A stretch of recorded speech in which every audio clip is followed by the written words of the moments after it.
এটা হলো রিফাইন্ড তেল আর এটা হলো সরষের তেল। আমরা ভাবি যে রিফাইন্ড তেল খাওয়াটা বোধহয় আমরা শরীরের লিগে বেশি ভালো, কারণ এটা তো রিফাইন্ড।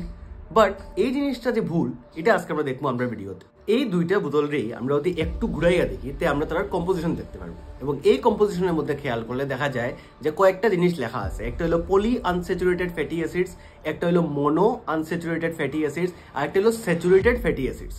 এখন পলি আর মোনো যেটা আনস্যাচুরেটেড ফ্যাটি অ্যাসিড, এটাতে সিম্পল ভাষায় কইতে এটা হলো আমাদের বডির গুড ফ্যাটস। এরারে আমরা বডি ইজিলি ডাইজেস্ট করতে পারে এবং এটা আমরা শরীরের লিগে অত হার্মফুল না। বাট স্যাচুরেটেড ফ্যাটি অ্যাসিড যেটা, ওইটা হইলো গিয়ে আমরা বডির লিগে হার্মফুল হয়ে যায়, বিকজ ওইটারে ব্রেকডাউন করা কষ্ট হয়ে যায়। তো স্যাচুরেটেড ফ্যাটস যদি আমরা বেশি করিয়া খাই, আমরা বডির মধ্যে ফ্যাট স্টোরেজ বেশি হইব, হার্টের ডিজিজ বাড়ি যেতে পারে, যেটা আমরা লিগে একদমই ভালো না। কোনো রিফাইন্ড অয়েলের মধ্যে আরেকটা আরো ডেঞ্জারাস জিনিস থাকে, যেটা হচ্ছে ট্রান্স ফ্যাটস। ট্রান্স ফ্যাটস আমরা বডি একদমই ডাইজেস্ট করতে পারে না, ভেরি স্লো ডাইজেশন হয়, যে কারণে এটাই আমরা হার্ট রিস্কের কন্ডিশনস আরো বেশি বাড়াই দেয়।